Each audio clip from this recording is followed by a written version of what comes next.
Ça y est, il y a eu la deuxième audience du procès de Nicolas Maduro et de Cilia Flores, la femme de Maduro qui avait été kidnappée en même temps que lui par les États-Unis. Je crois que c'était le 3 janvier 2026. Ils avaient eu une première audience qui avait pas abouti à grand-chose. Ils avaient été renvoyés au centre de détention de Brooklyn, dans des prisons de haute sécurité, parce qu'ils sont considérés comme étant chefs de narcotrafic, je sais pas quoi et tout. Ils sont dans des conditions déplorables. Alors je dis ils sont. En réalité, Cilia Flores, on n'a pas beaucoup d'infos, mais Nicolas Maduro, il vit dans une chambre de 3 mètres sur 2, à l'isolement total, 23 heures sur 24, et il a quelques sorties d'une heure par semaine. Enfin, c'est un truc assez aberrant. Et là, il est apparu, du coup, après 82 jours de détention, pour sa deuxième audience. On va pouvoir en parler. Il est apparu, d'ailleurs, on va le voir. Il n'y a pas de photo, mais on voit qu'il est plutôt émacié. C'est compliqué de recouper les informations là-dessus. Moi, j'ai vu des médias qui disaient qu'il avait perdu 12-13 kilos. Je sais pas si c'est des rumeurs ou quoi que ce soit. En tout cas, ça se voit sur les peintures, tu sais qu'il y a pendant les audiences, qu'il est plus maigre. Et ça pose quand même des questions sur comment est-ce que sont considérés des prisonniers politiques qui auraient déjà rien à foutre dans des prisons aux États-Unis, mais encore plus quand c'est des présidents légitimement élus aux États-Unis d'Amérique, pays des droits de l'homme. C'est bien connu. On va parler de tout ça du coup avec Chris. On va parler même plus généralement de l'actualité aux Caraïbes, à Cuba, avec toutes les histoires d'embargo, de blocus sur le pétrole et sur la situation humanitaire à Cuba. Chris, comment ça va? Est-ce que tu es chaud pour cette capsule internationale? Ouais, ça nous change des, des noisettes et des municipales qu'on aime bien faire aussi, mais dans l'analyse globale, il y a les grandes dynamiques, voilà. Ensuite, il y a la géopolitique, puis ensuite, il y a l'agitation des petits politiques, voilà. Donc là, c'est bien, on reprend un petit peu de hauteur, on reprend la sphère 2, voilà, la sphère géopolitique, c'est-à-dire le bal des nations et la grande lutte mondiale dans l'impérialisme. Il faut pas lâcher ça parce que ça donne aussi le ton de la façon dont nous, en France ou à travers des élections, on doit répondre. Donc non, non, c'est très important. Et il faut rappeler chaque jour que les États-Unis sont un pays terroriste, hein. Quand on attaque un pays voilà, pour aller enlever son président, c'est un acte purement terroriste. Donc c'est du niveau du 11 septembre, ce que eux ont vécu, voilà, c'est un acte terroriste de la même manière ce qu'ont vécu les Vénézuéliens début janvier là. Donc vraiment, il faut le rappeler tous les jours, quoi. Oui, oui, avec 100 morts. Et puis c'est marrant que tu parles du 11 septembre parce que c'est le même juge qui a jugé les gens pour le 11 septembre que pour ce procès de Nicolas Maduro et de Cilia Flores. On peut commencer par ça d'ailleurs, peut-être. Ce juge qui s'appelle Alvin Ellerstein. Ou Ellerstein, je sais pas. Pour le coup, je vais finir sur France Télévisions parce qu'on va me dire qu'en fait ça se dit Alvin Ellerstein, j'en sais rien.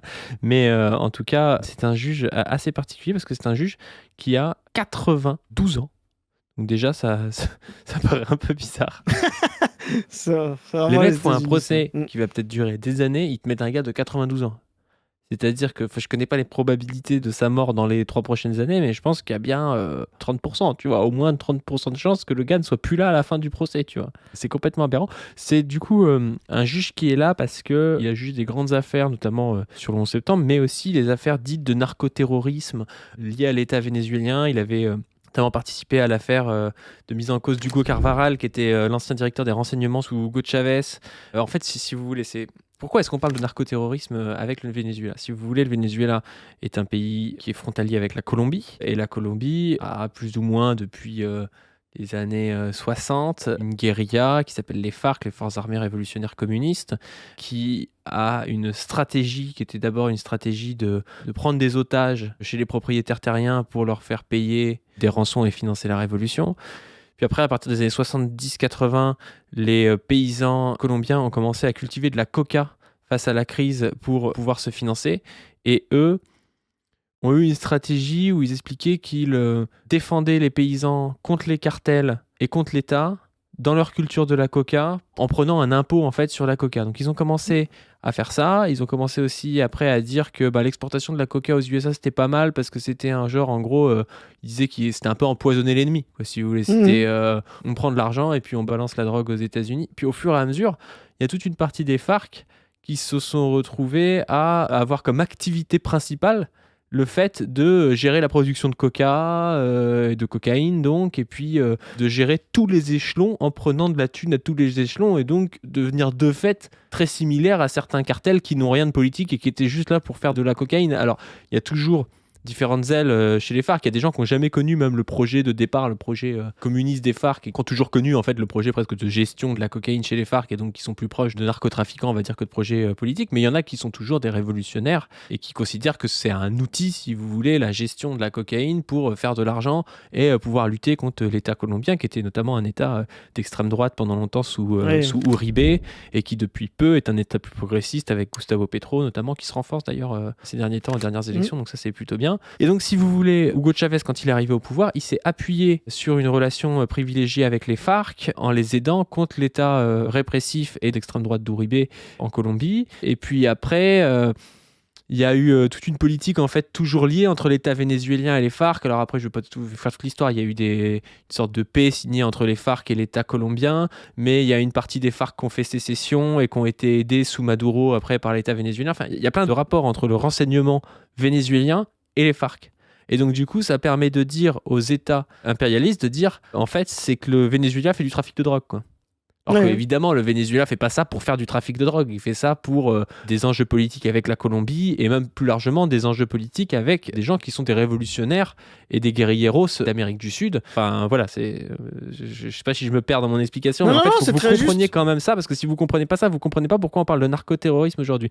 Et donc Alvin Ellerstein, il a jugé un gars qui s'appelle Hugo Carvajal, qui était l'ancien directeur des renseignements sous Chavez, qui a d'ailleurs trahi, qui a appelé à soutenir Juan Guaido en 2019, alors même que Maduro lui avait sauvé le cul parce qu'il s'était retrouvé déjà avec un mandat d'arrêt, il s'était fait arrêter par les Pays-Bas.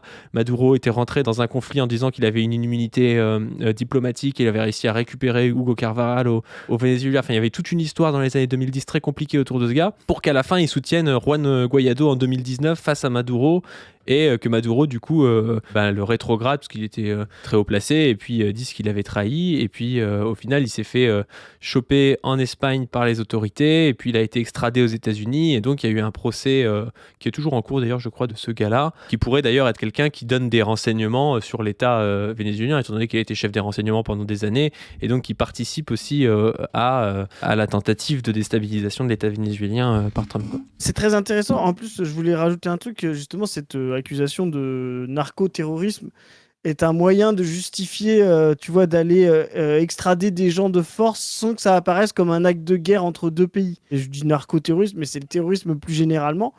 Depuis 2001, les États-Unis et les pays occidentaux du centre-impérialisme interviennent, balancent des bombes, Israël est spécialiste de ça, tuent des gens dans d'autres pays, hors de leurs frontières, en disant mais ça n'a rien à voir avec une intervention extérieure, c'est de la lutte contre le terrorisme, quoi. Donc c'est au cœur même de considérer que les frontières sud-américaines ne concernent plus les États-Unis, qui sont chez eux et qui peuvent intervenir comme ça. Alors ils vont pas dire que c'est du terrorisme islamiste comme ils vont dire au Moyen-Orient, parce que là ça n'existe pas là-bas. Donc là ils vont dire que c'est du narcoterrorisme, mais en fait le mécanisme elle-même c'est le fait de pouvoir intervenir dans des pays soi-disant pour protéger leurs intérêts intérieurs, quoi. Alors qu'on rappelle qu'il y a 5% de la cocaïne mondiale qui passe par le Venezuela, que c'est assez faible. Et par contre, que les États-Unis sont un pays extrêmement important dans la consommation, même dans la production de drogue. On peut parler notamment de la crise du fentanyl. Enfin voilà, il y a énormément de problématiques liées aux produits stupéfiants et addictifs aux États-Unis. Et on ne traite pas, je sais pas, Trump de narcotrafiquant. Tu vois, je pense que Trump, à travers ses services de renseignement, est plus au courant de plein de choses et laisse faire plein de choses qui les arrangent dans certaines régions, qui permettent à la fois de faire de l'argent, à la fois parfois de faire chanter des gens, à la fois parfois de tenir des localités, et que ça ne gêne personne. Donc il y a vraiment ce deux poids deux mesures et cette fausse image de ce qui nous intéresse c'est la drogue. Non, ce qui leur intéresse c'est de déstabiliser le Venezuela, tout comme ce qui a intéressé le Venezuela chez les FARC, c'était pas la drogue. C'était le fait de peut-être déstabiliser la Colombie, d'avoir des alliés révolutionnaires en Colombie. Enfin voilà, l'histoire de la drogue, en fait, dans tout ça, tout le monde s'en tape, en fait, à part peut-être des gens de terrain là-bas qui vivent de la drogue, tu vois, mais c'est pas du tout la problématique politique, quoi. Exactement. Donc du coup, on va passer au procès de Maduro. Alors Maduro, il y a eu cette image de lui, et c'est vrai qu'il est dessiné, tu vois, comme étant un peu émacié. On a d'ailleurs cet article du Huffington Post qui date du 26 mars 2026 qui dit « Procès de Nicolas Maduro. Le récit de Donald Trump sur le narcotrafic au Venezuela ne tient pas. Voici pourquoi l'audience de l'ex-président vénézuélien se tient à New York, qui est accusé par l'exécutif américain d'avoir conspiré avec des narcotrafiquants de cocaïne. Une date marquée d'une pierre blanche dans l'agenda de Donald Trump. Nicolas Maduro et son épouse Cecilia Flores comparaissent devant la justice fédérale américaine ce jeudi 26 mars à New York, 4 mois après sa capture par l'armée américaine au Venezuela. Le couple répond d'accusations de trafic de drogue pour laquelle il a plaidé non coupable. Les charges pesant sur l'ex-président vénézuélien détenu à Brooklyn épousent le récit instauré par Donald Trump et son administration. L'acte d'accusation accable Nicolas Maduro et ses complices présumés qui auraient collaboré pendant des décennies avec certains narcotrafiquants, narcoterroristes comme tu dis, de drogue pour acheminer des tonnes de cocaïne vers les USA. Le récit Trumpiste présente le Venezuela comme un rouage clé du trafic de poudre blanche, assurant que les réseaux ont trouvé des soutiens, voire des leaders à la tête de l'État vénézuélien. Alors que s'ouvre l'audience de Nicolas Maduro, le Post revient sur ces allégations par des spécialistes qui battent tous les deux en brèche le narratif américain. Ouais. Donc il nous dit à la fois le rôle du Venezuela dans le trafic est mineur, ça on vous l'a déjà dit. Il n'a qu'un rôle mineur dans le trafic, abonde Thomas Posado, maître de conférence en civilisation latino-américaine à l'université de Rouen. Cité par CNN, l'agence américaine de contrôle des drogues estimait en mars 2025 que 84% de la cocaïne saisie aux USA venait de la Colombie. Pour arriver au pays de l'oncle Sam, la poudre blanche transite bien par des pays voisins, mais la route vénézuélienne est loin d'être la principale, comme le montre la carte que vous pouvez voir ci-dessous, publiée dans le dernier rapport des Offices des Nations Unies contre la drogue et le crime. Donc là, vous avez la carte. Ah oui, ça passe. Ce qui est intéressant, c'est qu'en plus, c'est sur le HuffPost, ce truc qui est vraiment pas un journal gauchiste, quoi. Tu vois, c'est que vraiment tout le monde se rend compte de l'arnaque américaine sur ce sujet. Ça a été un moyen, effectivement, de déstabiliser le Venezuela et de casser, on va dire, la dynamique d'autonomie du Venezuela. Et aussi de... comme on l'a dit à chaque fois, faire en sorte que le pétrole ne tombe pas trop bas en prix. Bon, voilà, c'est aller un peu trop loin dans la blague voilà, avec l'Iran, mais on voit vraiment que voilà, plus personne n'y croit, et même aux États-Unis, des gens commencent à voir que c'est complètement bidon. Et donc des médias occidentaux, même très atlantistes comme le HuffPost, vont voir que c'est faux. Donc vraiment, on est sur une affaire purement mensongère de A à Z des Américains. Je trouve ça fou, moi, qu'il n'y ait que des petits journaux en ligne ou nous, pour démonter ça. Je veux dire, normalement, ça devrait être sur toutes les grandes chaînes de dire les Américains ont menti, ils ont enlevé un président pour des trucs qui sont faux et archi-faux, quoi. C'est juste inadmissible. Mais moi, sincèrement, hier, quand j'ai vu le procès et tout, puis quand on voit le sort qu'a Maduro, tu vois, dans sa petite cellule où il peut rien faire, ça va durer sûrement des années et tout ça. Sincèrement, j'ai eu honte, tu vois, de ce pays, et même j'ai eu honte des organisations de ce pays, tu vois, qui, à part quelques organisations communistes, marxistes, léninistes, tu vois, qui en parlent, tu vois. En fait, personne n'en parle, tout le monde s'en tape, tu vois. Pour moi, c'est la nouvelle affaire Assange, tu vois. C'est-à-dire, t'as un gars qui est là parce qu'il s'est opposé... Qu'est-ce qu'il y a ? C'est encore plus grave, presque, mais Assange... Il est là parce qu'il s'est opposé aux États-Unis, il a rien fait de ce qu'on lui dit, il est jugé par la justice américaine pour un truc, et il n'a pas été jugé là-bas. En fait, c'est le premier point, il n'y a pas à avoir de procès aux États-Unis. À la limite, si il est allé contre les droits des Nations Unies, c'est aux Nations Unies c'est à une cour pénale internationale, c'est des choses comme ça qui doivent avoir lieu. C'est pas la justice de Brooklyn de dire quelque chose sur un président légitimement élu, tu vois. Mais moi, je vais dire un truc. Pourquoi tout le monde s'en tape aujourd'hui ? Pourquoi tout le monde s'en tape aujourd'hui et personne ne fait rien ? Mais parce qu'il y a eu tout le narratif pour dire que c'était un dictateur. Exactement, pour dire que c'est un dictateur, tu vois. Je veux dire, ça n'a rien à voir, hein, mais quand des gens pour le tribunal international de Yougoslavie étaient maltraités, pourtant c'est des bouchers, hein, je te le dis, ça n'a rien à voir avec Maduro, etc. Mais personne n'a défendu les droits de l'homme, le traitement que subissait Radovan Karadzic ou Slobodan Milosevic en cellule. Alors que normalement, ça aurait été la dignité de tout le monde de dire, mais en fait, justement, eux, c'est des bouchers, mais on ne doit pas se comporter comme eux.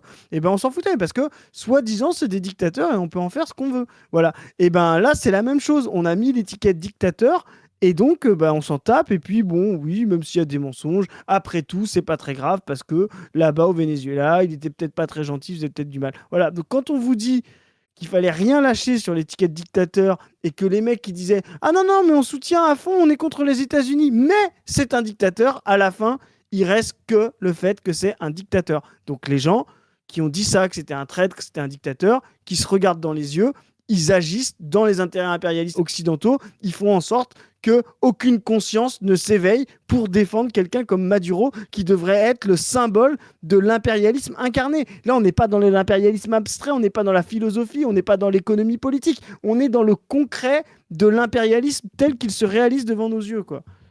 Surtout que c'est les mêmes mecs qui maintenant nous disent Delcy Rodriguez trahisse. Alors, je comprends pas, je croyais que c'était Maduro qui avait trahi.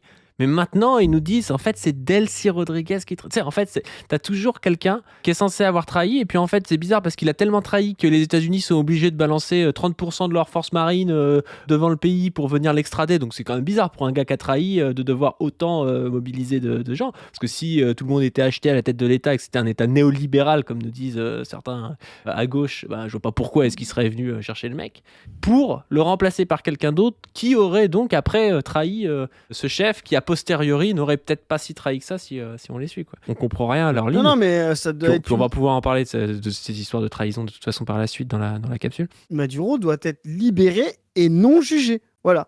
Donc, oui. C'est ce que demande d'ailleurs son avocat. Ils disent c'est un président légitimement élu, il n'a pas à être jugé pour quoi que ce soit. En fait, il n'a même pas à répondre des accusations qui lui sont faites. Tu vois. Exactement. Donc, en fait, même si c'était un narcotrafiquant, il n'aurait pas à être jugé à Brooklyn, tu vois. C'est le président légitimement élu, on n'a pas à juger à Brooklyn, que ce soit Maduro, Macron, Ben Salman ou je sais pas qui, tu vois. À la limite, là, il y a des instances internationales pour juger des gens comme Netanyahou, par exemple, qui a été jugé, mais qui passe encore, par contre, dans nos espaces aériens, on sait pas trop pourquoi, alors qu'il a un mandat d'arrêt international, tu vois. Pour des chefs d'État, il n'y a pas des justices de l'Empire qui sont censées avoir lieu, comme ce qu'on voit actuellement avec Maduro, quoi. Et puis en plus, on va voir dans quelles conditions il est jugé, quoi. On va voir ça tout à l'heure. Non, mais juste le redit, voilà. Donc les gens qui se disent anti-impérialistes, mais peut-être ils sont trop occupés à faire des déclarations dans les conseils municipaux maintenant, parce que c'est peut-être... Non, ils sont trop occupés avec les élections du Crous, c'est déjà ça. Voilà, c'est ça, voilà. Et qu'ils sont trop... Voilà, ils sont occupés dans une autre phase impérialiste, c'est-à-dire, savoir si la police de Saint-Denis doit avoir des matraques ou doit avoir des tasers. Et donc, ils n'ont pas le temps et pas l'argent, a priori, pour pouvoir organiser des manifestations pour demander la libération de Maduro. Surtout que là où tu vois que c'est de la justice pipée de A à Z, c'est quand même sa meuf qui est là, tu sais, genre, elle a rien demandé, elle est là, comme ça, bonus, t'as Sylvia Flores, on va t'expliquer que Sylvia Flores, c'est la chef d'un gang, tu vois. C'est vraiment les mises en scène, tu sais, post-soviétiques, là, tu vois, du libéralisme après la chute, où on voyait le mari et la femme, t'avais... Alors, pareil, eux, ça reste des bouchers aussi, mais tu sais, c'était ce qui s'était passé avec les Ceausescu et tout. Enfin, vraiment, c'est des mises en scène de l'impérialisme, voilà, on rétablit la liberté et tout. Enfin, c'est honteux de A à Z, quoi. Ouais, mais d'ailleurs, ça me fait penser à ça, parce que t'as des gens qui nous parlent en 2026 des procès de Moscou, c'est-à-dire d'un truc qui s'est passé il y a quasiment 100 ans, en nous expliquant, voilà, Mélenchon, c'est déjà les procès de Moscou, blabla, qu'on pire qu'un procès de Moscou sous les yeux. On va le dire maintenant, parce que actuellement, Maduro et Sylvia Flores, ils peuvent pas se payer d'avocats parce qu'ils ont gelé les avoirs vénézuéliens, c'est-à-dire qu'ils ont l'argent pour se payer des avocats. L'État vénézuélien peut leur payer un avocat. Mais les États-Unis qui les jugent alors qu'ils sont pas censés les juger, refusent qu'ils puissent payer un avocat avec l'argent vénézuélien, c'est-à-dire qu'ils sont censés se défendre avec un avocat commis d'office. Enfin, je veux dire, ça n'a aucun sens quand tu vois le niveau de procès qu'ils ont. Tu vois, ils devraient avoir une équipe de 6 ou 7 avocats à temps plein sur ce truc-là, tu vois. En plus de ça, on refuse aux avocats d'avoir accès, enfin à l'avocat qu'ils ont actuellement, mais donc qui n'est pas payé, d'avoir accès aux preuves des choses qui leur sont reprochées. Parce qu'on considère que s'ils avaient accès aux preuves, en fait, ils pourraient le dire à d'autres gens au Venezuela qui sont d'autres chefs de cartel ou je sais pas trop quoi. Donc en fait, c'est un procès pipé de A à Z. C'est-à-dire que t'as pas le droit d'avoir de l'argent pour un avocat et t'as pas trop le droit de savoir ce qui t'est reproché, tu sais. En fait, t'es censé répondre d'accusations sans avoir les choses qui te sont reprochées en face de toi, sans avoir le droit de te payer un avocat, dans une cellule où t'es tout seul. Enfin, vraiment, c'est un truc. N'importe quel pays un peu socialisant, je sais pas, Cuba, Venezuela et tout, ferait ça, mais il y aurait la bombe nucléaire sur le pays dans les 3 secondes, tu vois.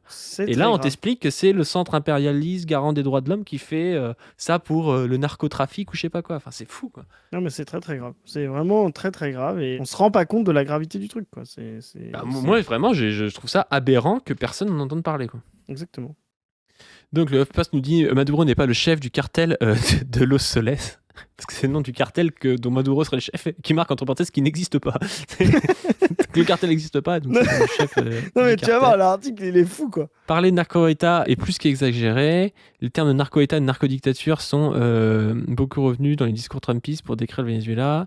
Mais là aussi, la rhétorique ne résiste pas à l'épreuve des faits. Un narco-état désigne un état dont les institutions sont vraiment capturées par le trafic de drogue, décrit Jean-Claude, rappelant que ce terme est avant tout une sorte d'étiquette pas toujours valide. Ça suppose une fusion presque totale entre les institutions et organisations criminelles. Ça colle peu à l'empirisme. Il va falloir le chercheur. Concernant le Venezuela, si des individus proches du pouvoir ont bel et bien été impliqués, dire que c'est l'État qui pilote le narcotrafic est une généralisation abusive. Un acte d'accusation plus politique que juridique. Derrière le procès, il y a des ambitions géopolitiques, géostratégiques, commerciales au Venezuela, souligne Jean-Claude.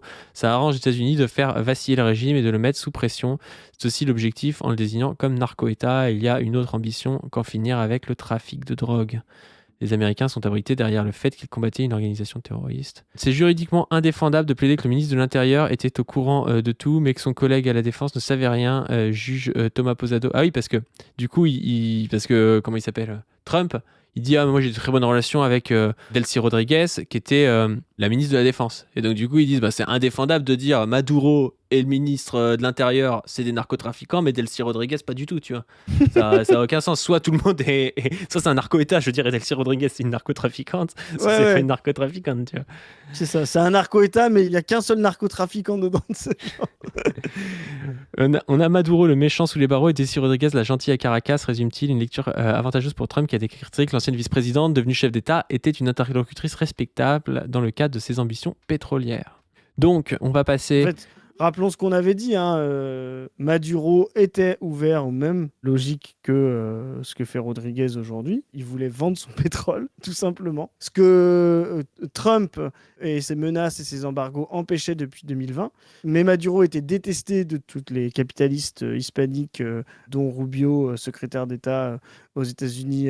Donc, il fallait le faire tomber pour faire quelqu'un qui va faire exactement la même politique que Maduro voulait faire, en faisant croire à toute une diaspora extrêmement conservatrice que, en fait, on avait changé les choses et que maintenant, ils pouvaient aller, notamment les intérêts américains, pouvaient aller s'installer au Venezuela. Voilà. Donc, c'est vraiment une opération pipée de A à Z, violente. Aussi, une thérapie de choc pour les Vénézuéliens, je pense, pour pouvoir aussi les obliger à faire des choses en disant, voyez, on est capable de vous... Il y a le récit, tu sais, de Delcy Rodriguez qui avait dit, mais on nous a mis un flingue sur la tempe, tu te rappelles de ça, Padu et tout. Elle avait dit, on a reçu un appel, en gros, t'as plus d'électricité dans la ville, t'as 150 hélicoptères, t'as ton chef d'État qui est extradé, et les mecs t'appellent, te disent que Maduro est mort et que t'as 10 minutes pour collaborer, sinon ils te tuent, tu vois. Et c'est face à ça d'ailleurs que des gars qui font le monde depuis le centre impérialiste et puis une position assez facile nous expliquent que Delcy Rodriguez trahit. Alors qu'en réalité, il y a une sorte... Je vous ai mis un article tout à l'heure qui parle d'une sorte de Brest-Litovsk des Caraïbes, tu vois. C'est-à-dire que t'as un pays qui est sous la pression, qui a toujours la marine américaine devant elle, qui a toujours le contrôle donc, de ses voies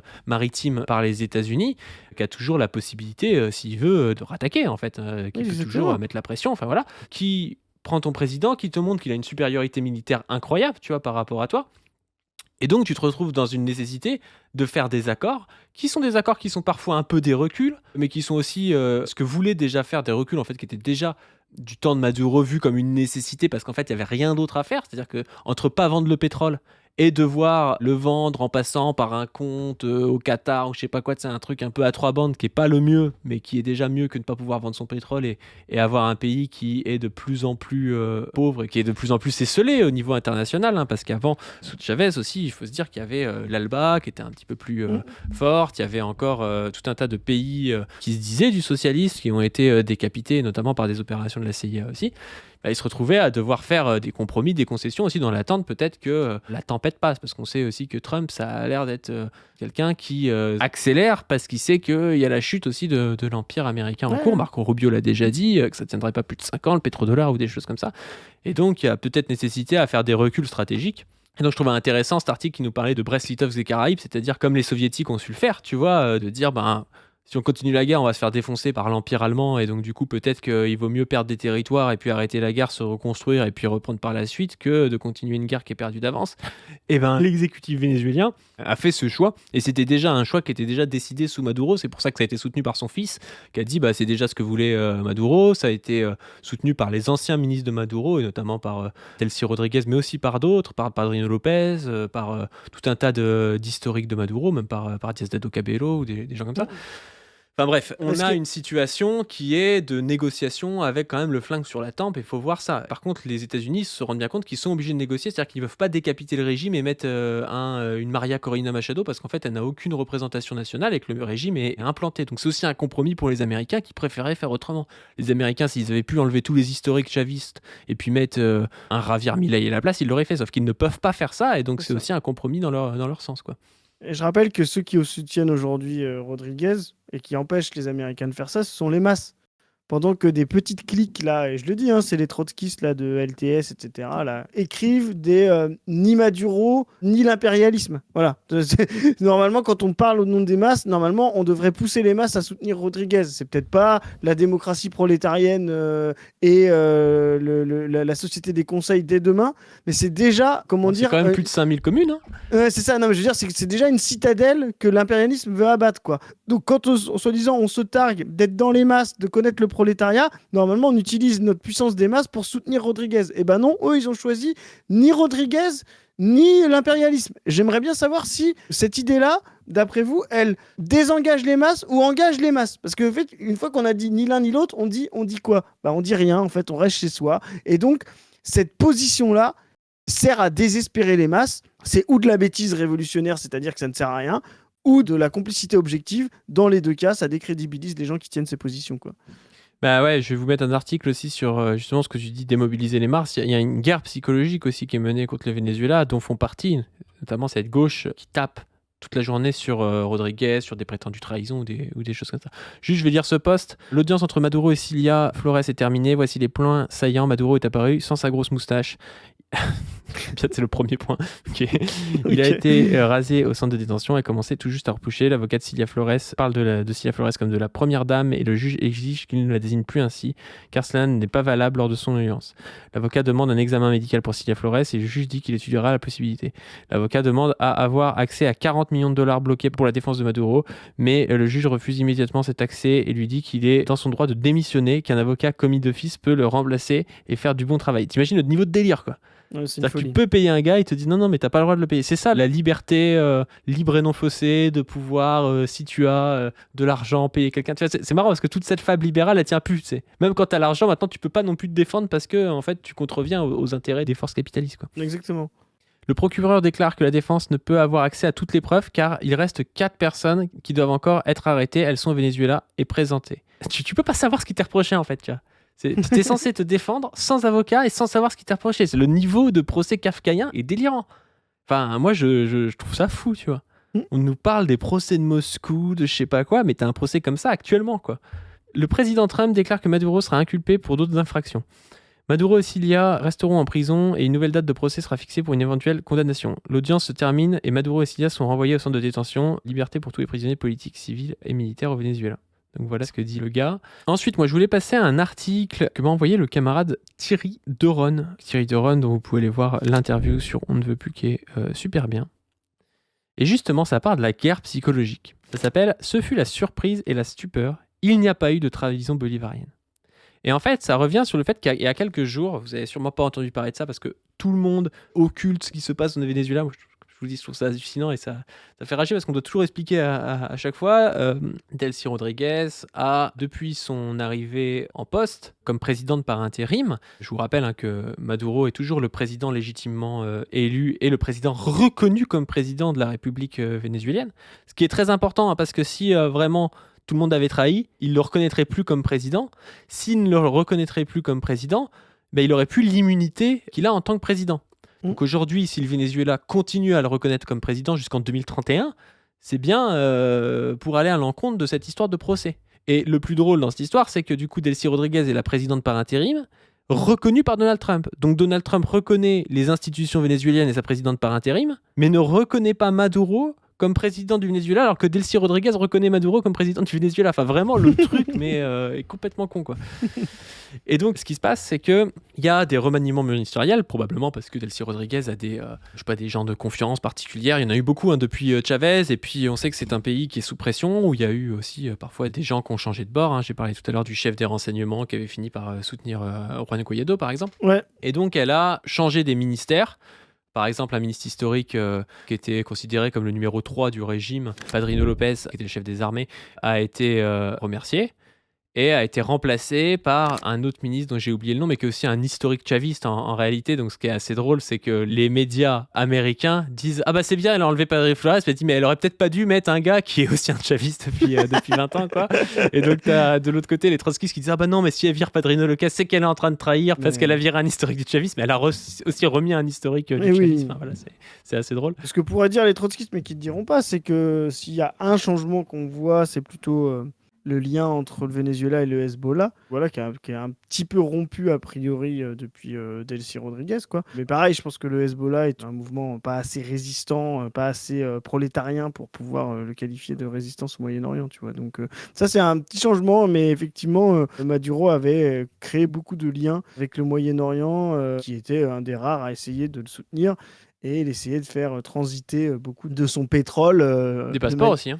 et des passeports, etc. Voilà. C'est d'ailleurs quelque chose qu'on l'accuse, tu vois, de terrorisme. Tu vois. Encore une fois, Exactement. quand vous reprenez ces accusations de terroristes là, contre le Hamas, contre le Hezbollah ou des choses comme ça, vous êtes en train aussi de faire le jeu des gens qui vont après condamner Maduro, tu vois, et condamner Exactement. en réalité la gauche radicale, quoi. Ils vont essayer de lui faire, j'imagine, d'autres procès parce que le narcoterroriste ça va pas tenir ou des choses comme ça. Ils vont dire ah bah il a donné des passeports au Hezbollah, le Hezbollah c'est des terroristes, donc en fait c'est lui-même le chef d'une bande terroriste. Enfin, ça finit dans des choses comme ça, quoi. Et Et on aura c'est vrai des... que je pense que le fait que ces derniers temps il y ait eu le génocide en Palestine et que Nicolas Maduro était clairement anti-sioniste, tu vois, c'était Ah bah oui. vraiment quelqu'un qui faisait des déclarations, mais Chavez aussi, tu me diras, anti-israélienne, ça n'a pas dû l'aider non plus.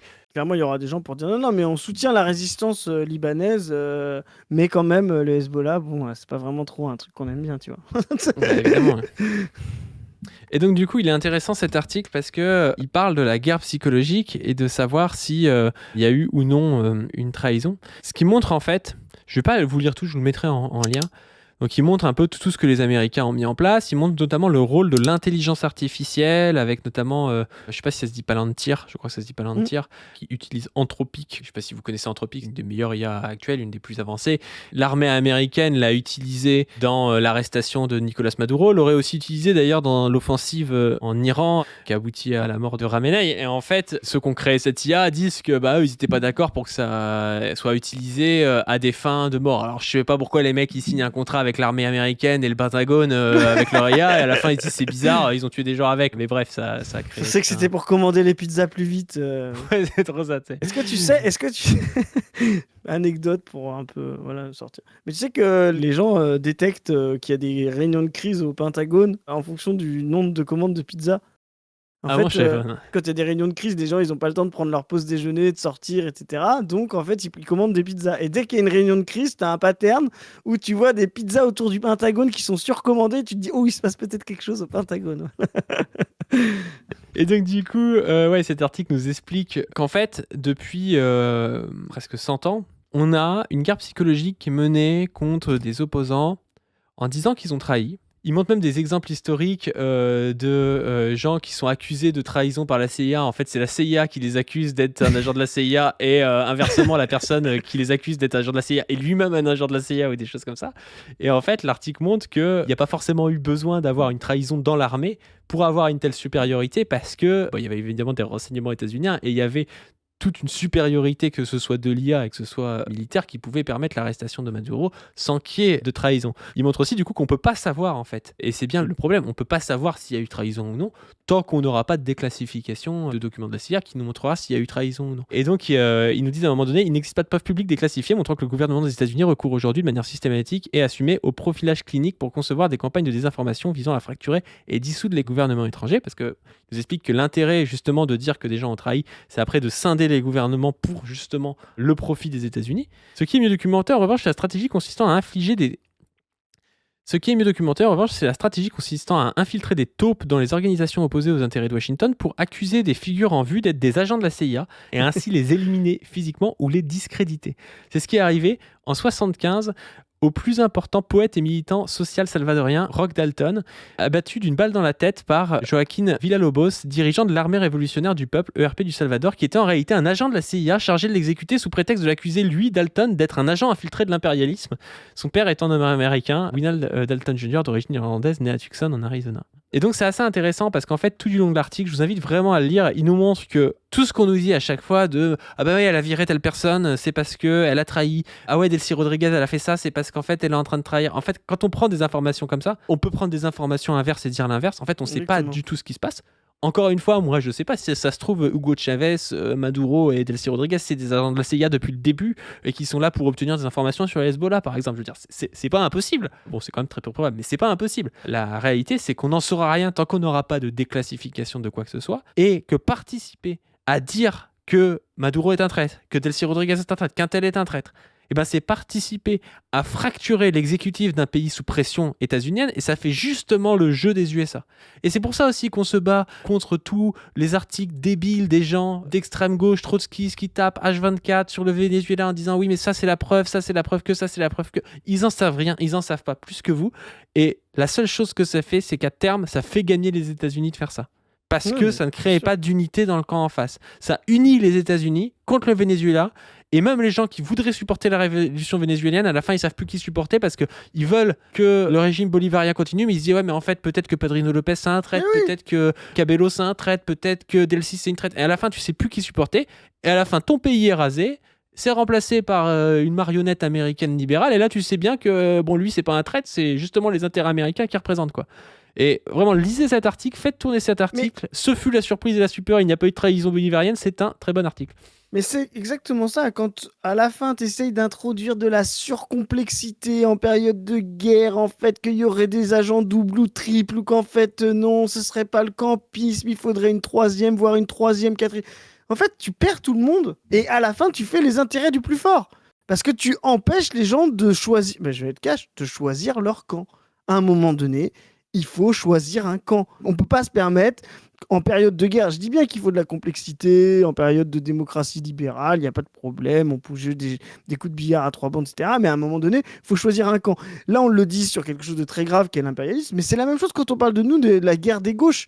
Faire croire qu'il y a des gauches machin entre les deux, qu'il y en a 5, qu'il y en a 6 et qu'il y a moyen de faire. Non, à la fin, choisissez entre Mélenchon et Hollande. Voilà, vous n'avez pas le choix. Voilà. Et bien là, c'est la même. Soyez campistes des gauches, quoi.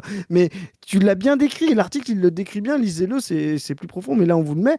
Voilà, les gens qui essaient de vous faire croire que non, faut faire ni. Non, il y a des troisièmes voies. Non, on peut soutenir machin et en même temps lui dire que c'est un dictateur et en même temps contrer son ennemi et en même temps dire que voilà. Ben en fait, vous perdez tout le monde et vous désespérez les masses. Voilà. Et il y a des gens qui sont des professionnels, soi-disant de la révolution, et en fait, ils sont des professionnels du désespoir des masses. Et ça, c'est catastrophique. Donc voilà, libérer Maduro, c'est la seule ligne anti-impérialisme possible.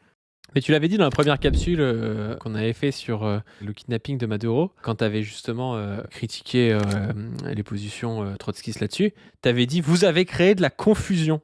Et c'est vraiment ça, c'est que ça crée de la confusion à la fin, on sait plus quoi faire et on a l'impression qu'ils sont tous pourris et donc du coup, enfin, de toute façon c'est toujours ça les trottes. C'est à la fin, si t'es la CGT et le Parti communiste et que t'obtiens la sécurité sociale, les mecs arrivent quand même à te dire que t'es tous pourris, que t'as trahi, que je sais pas quoi. Et donc à la fin, en fait, tu fais plus rien quoi. Enfin, c'est du confusionnisme et à la fin, les masses sont désespérées. Ni De Gaulle ni PCF. Quoi. T'es en 45, ni De Gaulle ni PCF, bah super. Voilà, et puis après, elles ne savent plus, elles vont dire, à la fin, les gens vont dire, bah si, il y a une solution, il faut nous rejoindre nous pour la révolution prolétarienne. Oui, bah ça devient tellement abstrait que c'est pas sérieux, quoi. Voilà, mais c'est comme des gens qui disaient, ouais, les gilets jaunes, ils sont confus, faut pas vraiment les soutenir. J'irai soutenir les gilets jaunes le jour où ils seront vraiment antifascistes, antiracistes, voilà. Bah oui, on a bien compris, quoi. Donc tu vas rester tranquille chez toi en te disant que tu as raison et en rejetant les gilets jaunes et Macron dans le nini, quoi. C'est catastrophique, quoi. Ouais.